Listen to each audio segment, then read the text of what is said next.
Bueno, entonces lo que vamos a ver en este video es la primera ley de la termodinámica.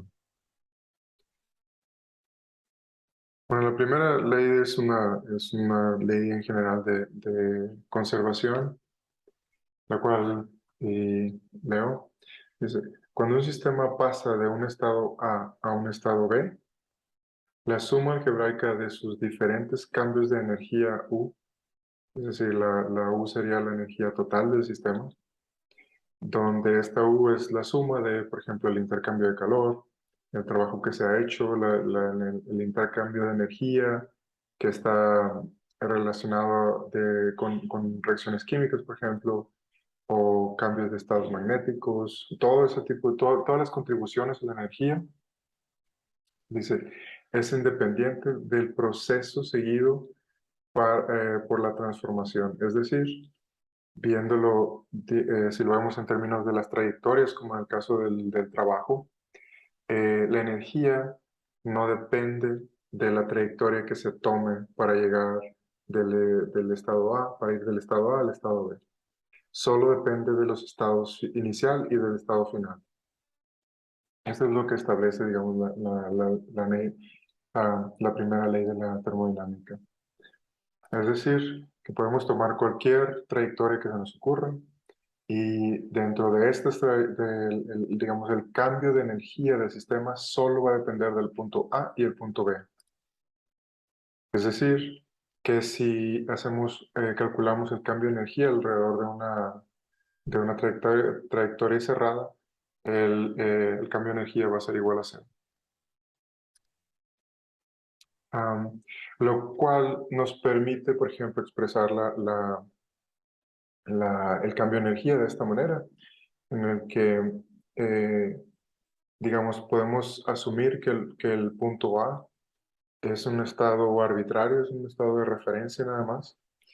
Y lo que nos interesa, lo que nos describiría, lo que nos interesa describir es la energía, la energía del sistema relativa a un punto A. Ahora, esta expresión nos lleva a deducir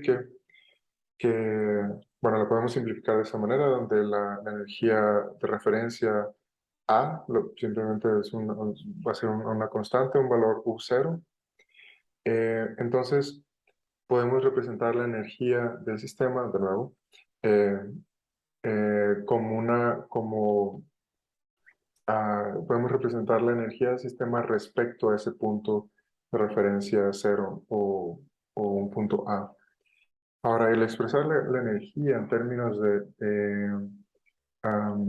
por ejemplo, de esta ecuación, nos lleva a concluir que pues, la energía total del sistema, o la energía interna, es una función de estado, dado que, digamos que la energía de un estado, digamos, arbitrario del sistema solo depende de la temperatura, del volumen y del número de moles de sus componentes, que es precisamente, digamos, la definición de una función de estado.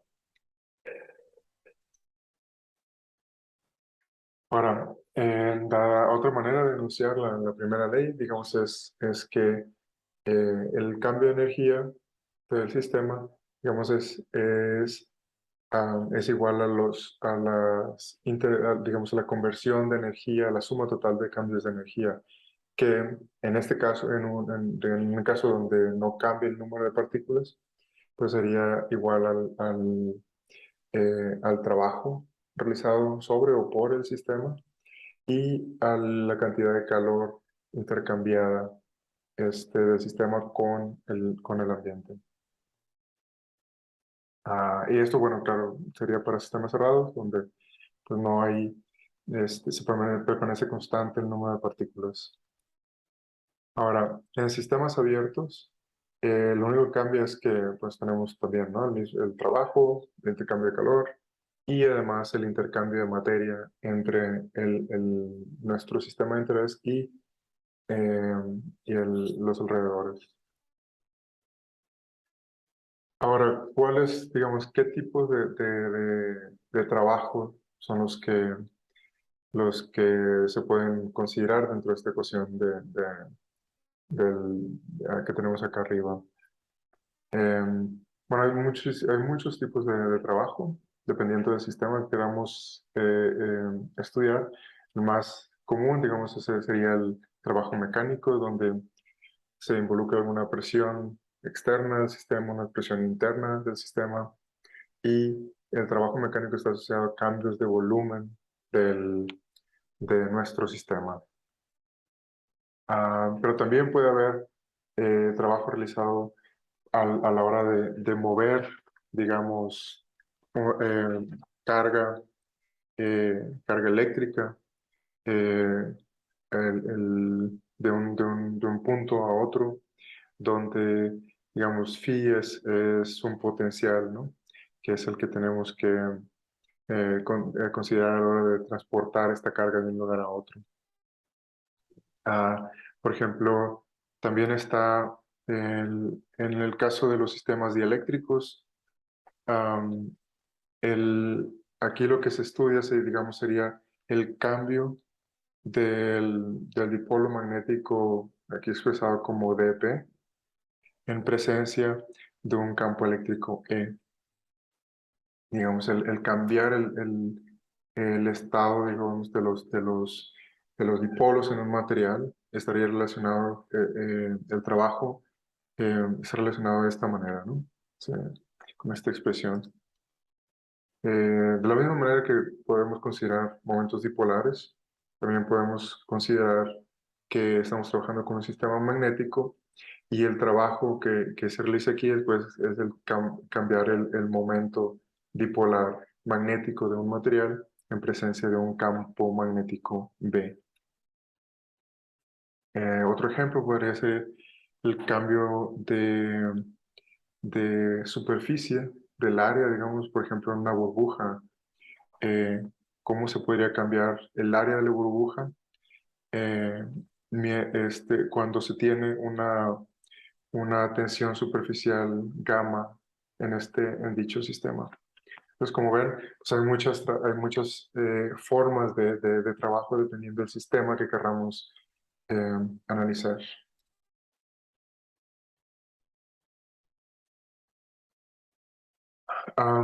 Ok, entonces, Am, ahora, supongamos que tenemos un sistema que está completamente caracterizado por la temperatura, el volumen y que además tiene pues está formado de varios componentes y cada componente tiene un número de moles, ¿no? Asociado, que sería NK.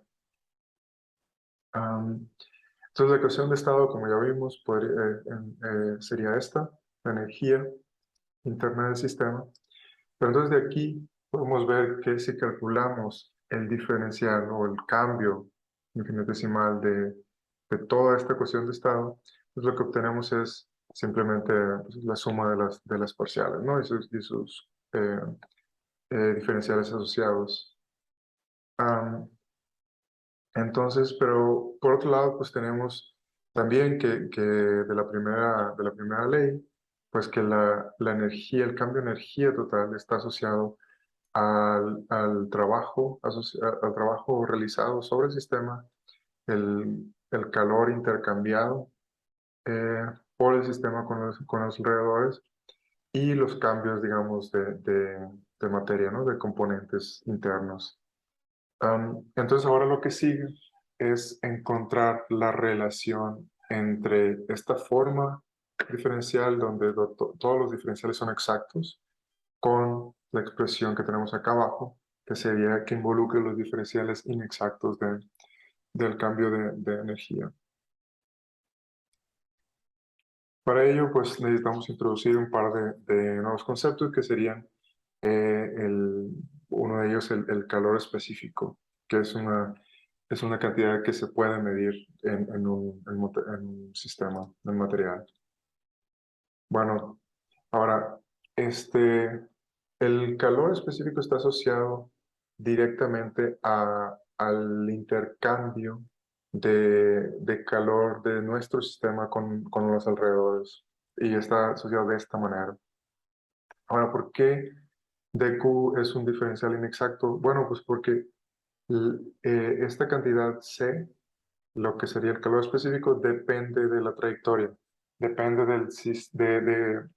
de cómo realicemos o cómo intercambiemos, bajo qué condiciones se encuentre nuestro sistema. Entonces va a depender si al ir de un punto A a un punto B, por cuáles son las condiciones sobre las que nos movamos, ¿no? Por qué trayectoria sea.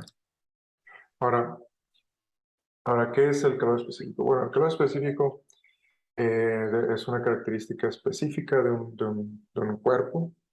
Va a depender de las condiciones, del estado en el que se encuentre, y en particular se define como la cantidad de calor de Q necesaria para aumentar la temperatura de este cuerpo por un diferencial de T.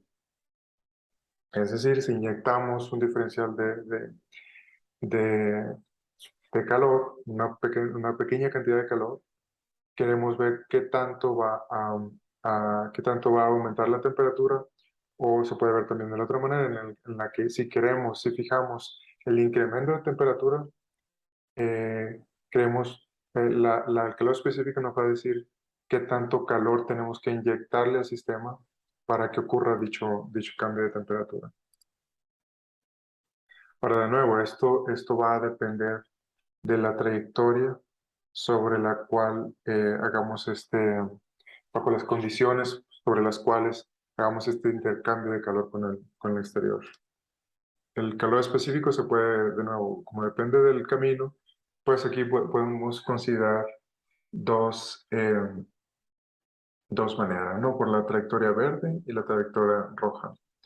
Ahora, el calor total intercambiado entre nuestro sistema y el ambiente, pues dado que es un diferencial inexacto, pues tenemos que integrar, ¿no? Sobre todo de la misma manera que lo hicimos para calcular el trabajo. Si queremos ir desde el punto A al punto B, vamos a seguir esta trayectoria que está aquí. Si se fijan, a lo largo de esta trayectoria B, P siempre permanece constante.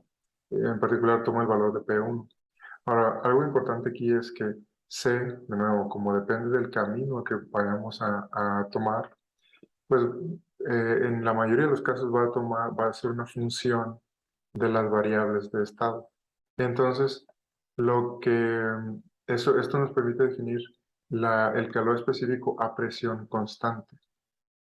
Ahora, de la misma manera, si tomamos una trayectoria sobre la cual, de nuevo, por ejemplo, en el caso de la roja, yendo de B a C, aquí la presión va a cambiar, pero el volumen permanece constante.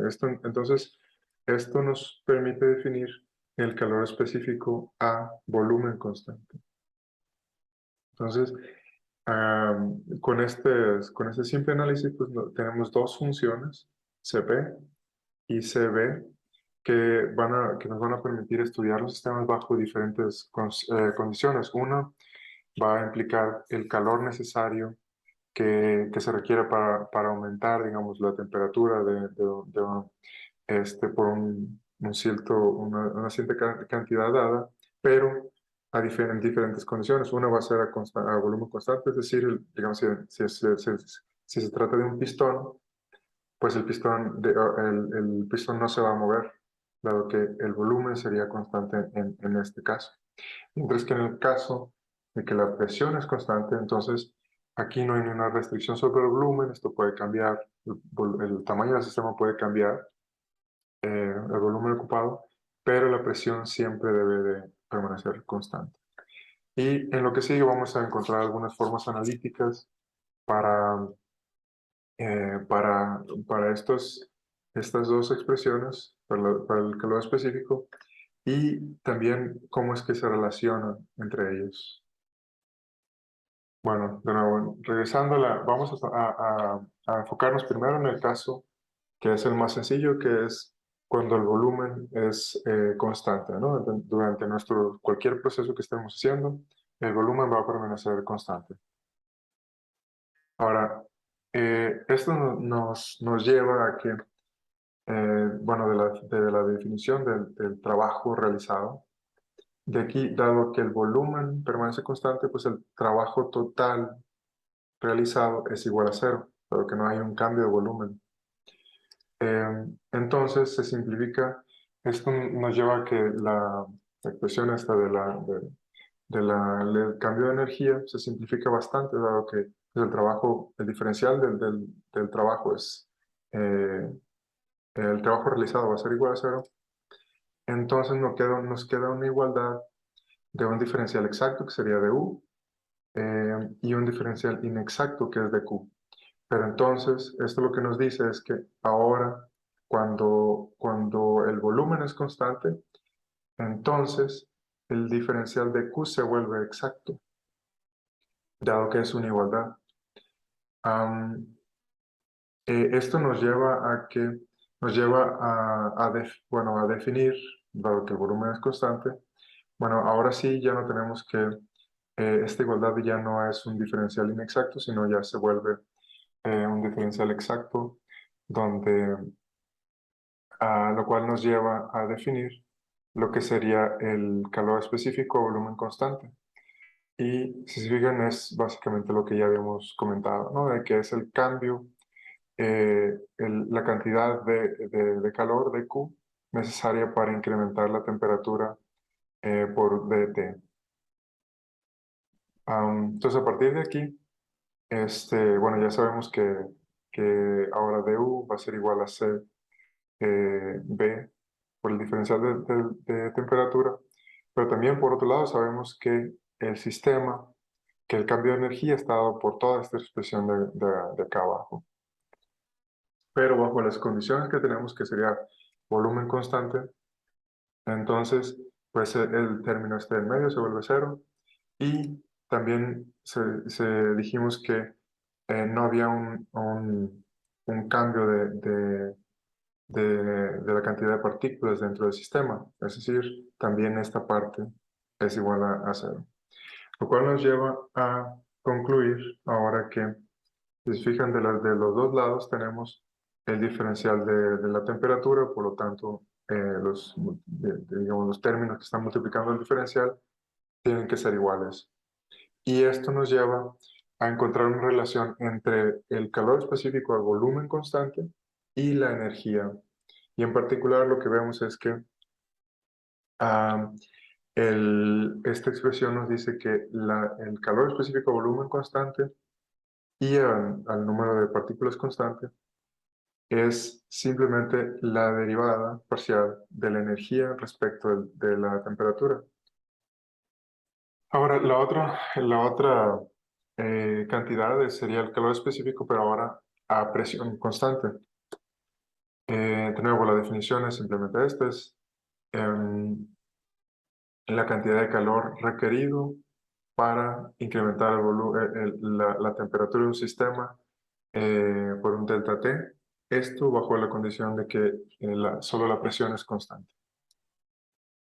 De nuevo, recurrimos a la forma de la primera ley, y asumiendo que, por simplicidad, que vamos a tener solo una componente dentro de nuestro sistema y, claro, la presión va a ser constante. Ahora, el trabajo está dado por menos P externa por el cambio de volumen. Entonces, dado que la presión va a ser constante, entonces esto hace que el diferencial inexacto que teníamos antes, dado que pues, la razón por la cual el diferencial es inexacto del trabajo es porque la presión va a depender de las condiciones sobre las que se esté realizando el trabajo. Es decir, va a depender del camino por donde vayamos, por la trayectoria. Entonces, a la hora de hacer constante la presión, pues automáticamente se pierde esta dependencia de la trayectoria, por lo cual el diferencial de trabajo se vuelve exacto. Entonces ahora esto nos lleva a una igualdad tal que el diferencial inexacto de Q, bueno, del calor, es igual a dos diferenciales exactos. Es decir, dado por la igualdad, podemos factorizar, por ejemplo, aquí U y W. Entonces, de nuevo, automáticamente, dq se transforma en un diferencial exacto, dada la igualdad. Ahora, bajo estas condiciones, y sustituyendo lo que es el trabajo, pues obtenemos que el calor es igual a esta expresión de aquí, el cambio del calor, el intercambio de calor entre el sistema y el ambiente. Recuerden, esto siempre tenemos que tomar en cuenta que todo esto es bajo la condición de que la presión es constante. Bueno, entonces tomando la expresión de arriba y bueno, sustituyendo lo que es la forma de las contribuciones diferenciales del cambio de energía, bueno, pues podemos ver que hay dos términos que están multiplicando por el cambio del volumen. Pues podemos factorizar esto y de aquí podemos ver que hay un término que depende enteramente del cambio de volumen y otro término que está relacionado con el cambio de temperatura, con el diferencial de temperatura. Pero aquí, si nos acordamos, esta expresión es justamente el calor específico a volumen constante. Entonces, podemos sustituirlo aquí. Bueno, entonces, y ahora, de nuevo, tomando la expresión que está acá arriba, podemos calcular ahora sí la expresión analítica para el calor específico a presión constante, tomando esta forma de aquí.